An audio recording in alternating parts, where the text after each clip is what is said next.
December 15th, 1944. A foggy afternoon over the English Channel.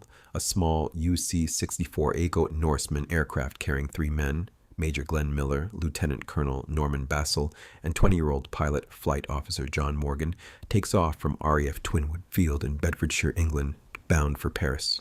The plane is spotted by Royal Air Force observers as it heads south over Beachy Head, on course and on time. At 2:37 p.m., it's seen crossing the English Channel, and then it vanishes. Glenn Miller, America's most famous bandleader and one of the biggest celebrities of the 1940s, disappears without a trace. No wreckage, no bodies, no distress call, nothing. For 80 years, this disappearance has spawned wild theories. Was Miller's plane hit by bombs, accidentally dropped by Allied aircraft? Was he on a secret spy mission and assassinated? Did he die in a Paris brothel and the flight was a cover-up? Was it simply mechanical failure? The mystery has fascinated generations, joining the ranks of Amelia Earhart, D.B. Cooper, and Jimmy Hoffa as one of America's most enduring disappearances. But in 2014, after years of painstaking research through military archives in Washington, London, and the U.S. Air Force, researcher Dennis Spragg of the University of Colorado Boulder announced he had finally solved the mystery. And ironically, the answer had been sitting in military files since 1944. Investigators knew what happened just days after the crash. But those documents were boxed up, sent to the United States, and locked away for decades. Today, we're diving deep into the mystery of Glenn Miller's disappearance and the solution that finally explains what happened on that foggy December afternoon. To understand why Miller's disappearance became such an enduring mystery, you need to understand who he was and what he meant to millions of people. Alton Glenn Miller was born on March 1st, 1904, in Clarinda, Iowa. He came from a family of music lovers and learned to play the mandolin and horn before receiving his first trombone around age 12. During his teenage years in Fort Morgan, Colorado, Miller played trombone in the high school band, and by the time he graduated, he'd decided to become a professional musician. Miller briefly attended the University of Colorado Boulder before dropping out in 1924 to pursue music full-time. Throughout the 1920s and 1930s, he worked as a freelance trombonist and arranger, playing with various orchestras and honing his craft. But it was in 1938 that everything changed. Miller formed Glenn Miller and his orchestra, and within a year, they'd become America's most popular musical act. The sound was distinctive, a clarinet playing melody over 4 saxophones, playing harmony.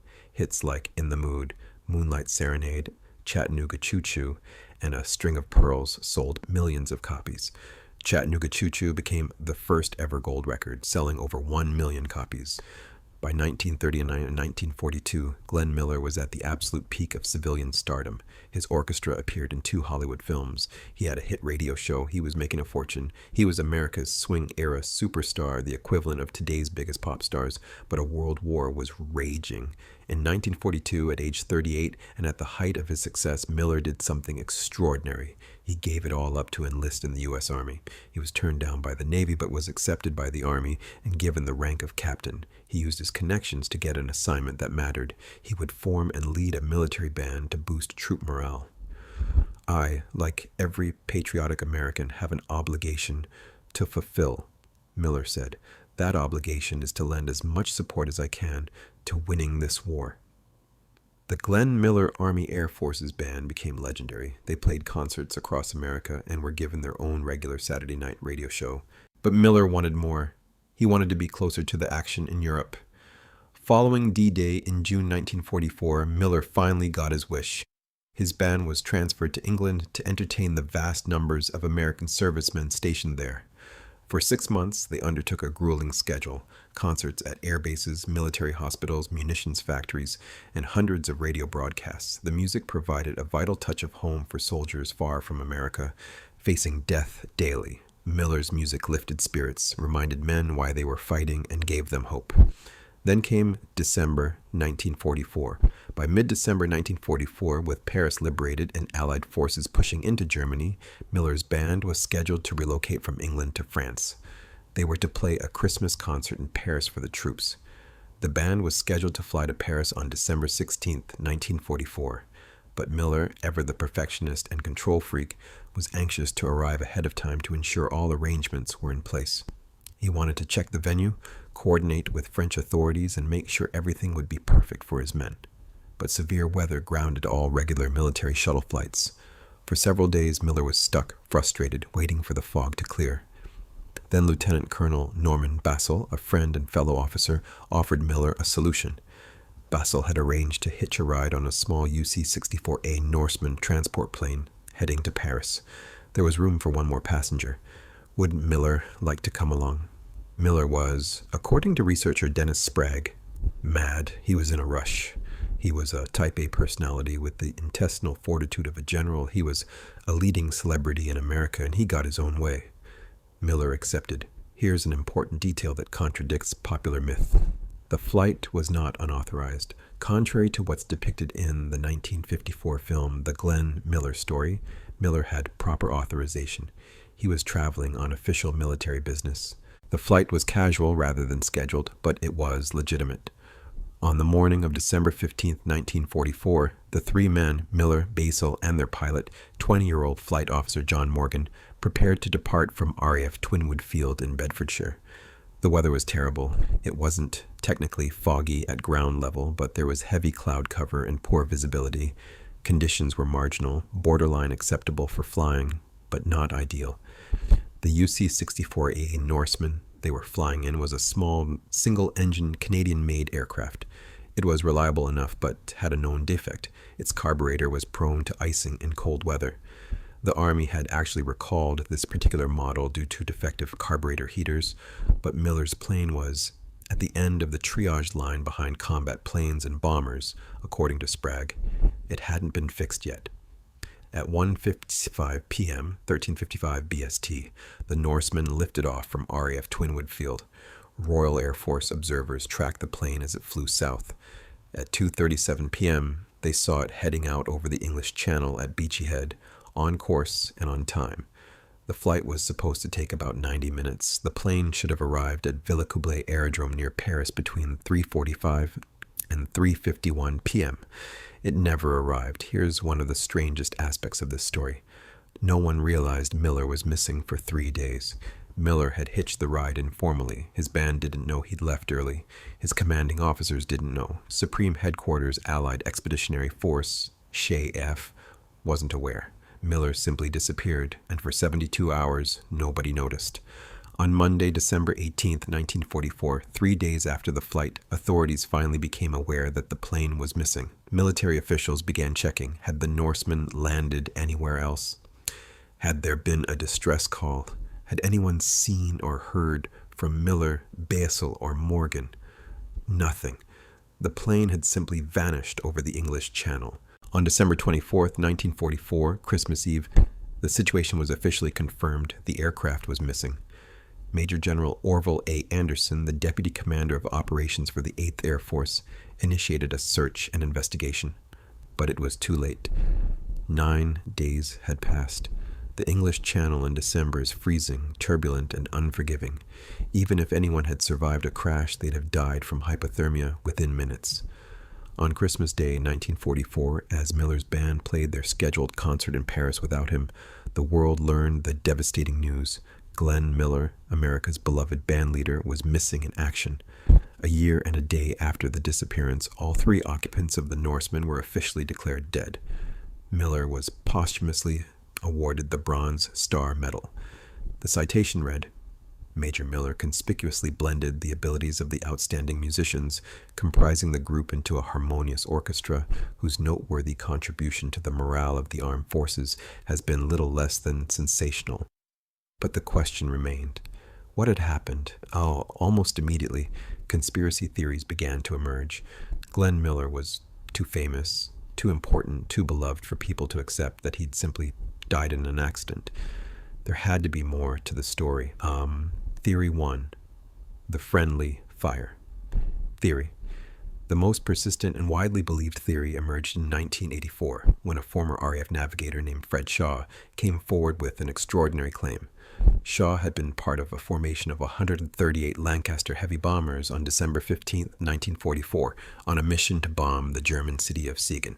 However, due to terrible weather, the mission was aborted while over Belgium, and the formation was ordered to turn back. Landing a Lancaster fully laden with bombs was extremely dangerous, so standard procedure was to jettison the bombs over a designated area in the English Channel called the South Jettison Zone, a 10-mile wide region that was supposed to be a no-fly zone for other aircraft. Shaw claimed he was looking through a small observation window in the belly of his Lancaster as the bombs were being dropped when he saw something shocking, a small plane below them. He watched as the bombs fell. Suddenly, the plane below flipped over, went into a spin, and crashed into the sea. Shaw said his bombardier and navigator also saw the plane. Shaw later identified it as a Norseman, the exact type Miller was flying. Shaw claimed he thought nothing of it at the time. They were fighting a war. Planes went down constantly when they landed because the mission was aborted. There was no debriefing, so Shaw never reported what he'd seen. Then, in 1956, Shaw watched the movie The Glenn Miller Story, starring Jimmy Stewart. A scene in the film showed Miller's Norseman taking off. Shaw checked his logbook and realized the date he'd seen that plane go down was December 15th, 1944, the exact day Miller disappeared. Shaw's story was sensational. Had Allied bombs accidentally killed Glenn Miller? Was it covered up to avoid damage to morale and to avoid embarrassing the RAF and U.S. Army? Shaw's plane captain, Victor Gregory, later confirmed that Shaw and other crew members had reported seeing a plane crash over the intercom that day. The flight engineer's logbook also contained notes about an unexpected plane in the area. Aviation historian Roy Nesbitt investigated on behalf of the British Ministry of Defense and initially concluded Shaw's story was credible. He found that Miller's flight path along the Sheaf shuttle route ran close to the South Jettison Zone, and in poor visibility, pilot Morgan could have strayed off course. The theory gained widespread acceptance. Books were written about it. Documentaries featured Shaw's account. Many people came to believe this was what really happened, but there were problems with the theory. Big problems. Theory 2. The spy mission. Theory. Another theory suggested Miller was on a secret diplomatic or intelligence mission and was assassinated. Some recordings show Miller speaking German, phonetically pronouncing words for broadcasts to German audiences. Miller worked alongside British actor David Niven, who served in an elite British military unit. Some theorists claimed Miller and Niven were spies, and Miller was killed by German agents. There's no substantial proof for this theory. As Dennis Spragg notes, there is a difference between broadcasting music or information to the enemy from England as opposed to being clandestine agents in the field running around the continent, putting yourself at risk. Theory 3. The Paris brothel. Theory. Perhaps the most outrageous theory appeared in a 1997 German tabloid article claiming Miller had actually reached Paris, died of a heart attack in a brothel, and the plane crash was staged as a cover-up to protect his reputation. The journalist who wrote the article later admitted it was just a rumor he'd heard. There's zero evidence for this theory. In 2009, Miller's son, Stephen Davis Miller, reached out to Dennis Spragg, an archivist at the Glenn Miller Archive at the University of Colorado Boulder. Stephen Miller had spent most of his adult life dealing with conspiracy theories about his father's death. He was fed up. He wanted answers. He told Spragg, "I trust you to take the ball on this thing and go with it. If you want to do it, will you please go? Study this situation, go anywhere you need to go. Open any files you need to open. Ask for permission to go anywhere you can, but find out what really happened." Spragg spent 4 years investigating. He made dozens of trips to Washington, D.C., London, and U.S. Air Force archives. He examined thousands of pages of documents. He consulted with aviation experts, military historians, and meteorologists. What he found was shocking. The answer had been there all along. Just days after Miller's plane went down, military investigators had determined the cause. They filed detailed reports explaining exactly what happened, but those reports were boxed up after the war, sent to the United States, and locked away. Researchers trying to solve the mystery simply didn't have access to them. According to Spragg's research, here's what actually happened. The UC-64 Norseman's carburetor was known to have a defect that caused it to freeze in cold weather conditions. Despite the recall, Miller's plane hadn't been repaired. As the plane flew low over the English Channel in heavy cloud cover and freezing temperatures, ice began forming in three ways: engine icing, carburetor icing, and induction icing, ice that forms on fuel tanks and fuel lines, blocking the flow of fuel to the engine. When the fuel lines froze, the engine stopped. Pilot John Morgan had approximately 8 seconds to react before the plane plunged into the water. 8 seconds. Morgan was only 20 years old and relatively inexperienced. In poor visibility, probably experiencing spatial disorientation. When a pilot loses sense of altitude, bearing, or the plane's attitude, he had no time to recover. The lightweight plane, constructed of wood, fabric, and a steel frame, hit the water at high speed. It all but disintegrated on impact. The heavy Pratt Whitney engine plunged straight to the bottom. The 3 men aboard were killed instantly. The wreckage sank in one of the busiest shipping lanes in the world, the English Channel. Over the past 80 years, it's been covered by sediment, broken apart by tides and currents, and scattered across the seabed. Spragg's research definitively debunked the friendly fire theory. Here's why Fred Shaw's story doesn't hold up. First, the timing doesn't work. The RAF bomber jettisons occurred between 1 p.m. and 1:30 p.m. on December 15, 1944. Miller's plane didn't take off until 1:55 p.m. and didn't reach the English Channel until approximately 2:45 or 3:00 p.m. By the time Miller's plane was over the channel, Shaw's Lancaster bomber had already landed back at its base with its engines shut down. According to RAF logs, Shaw's aircraft was on the ground at Methwold by 2:20 p.m. The time discrepancy is 90 to 110 minutes.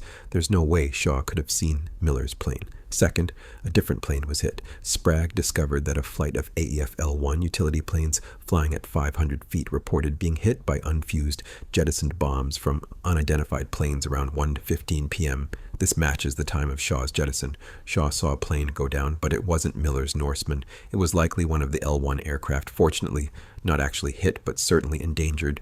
Third, the location doesn't match. Miller's pilot was following the Chief shuttle route, a specific flight corridor cleared for Allied aircraft traveling to France.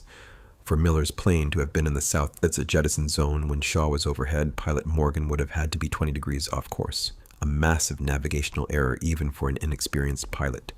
Fourth, Shaw's 40-year-old memory was unreliable. Shaw didn't tell his story until 1984, 40 years after the incident. Human memory is notoriously unreliable over such long periods. Shaw genuinely believed he'd seen Miller's plane, but he was almost certainly remembering the L-1 incident and conflating it with Miller's disappearance after watching the 1954 movie. Spragg's research was endorsed by the United States Air Force, the Royal Air Force, and numerous aviation historians. His book, Glenn Miller Declassified, contains hundreds of precise references and documentation proving his conclusions beyond reasonable doubt. So if investigators knew the answer in 1944, why did the mystery persist for 70 years? Several reasons. First, the documents were classified and inaccessible. After the war, military files were sent to various archives and storage facilities. Many were classified. Others were simply boxed up and forgotten. Researchers investigating Miller's death didn't have access to the complete records. Second, people wanted a more interesting story. Mechanical failure is boring. It's mundane. It doesn't satisfy our desire for drama and intrigue. Friendly fire, spy missions, and cover-ups are much more compelling narratives. Third, Shaw's story was believable. Fred Shaw was a credible witness, a war veteran, not a conspiracy theorist or publicity seeker.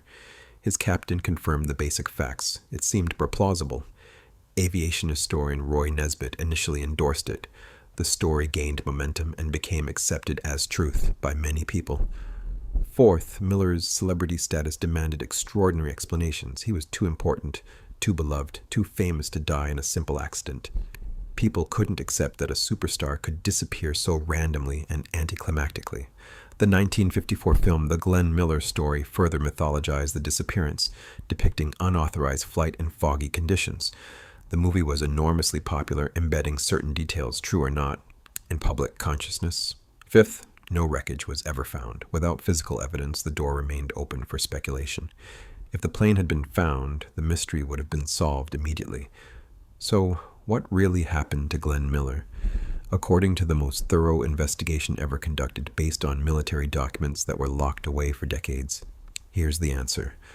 On December 15, 1944, Glenn Miller boarded a UC-64 Norseman aircraft with a known carburetor defect. Flying in freezing conditions over the English Channel, the fuel lines iced up, the engine stopped. The inexperienced pilot had 8 seconds to react.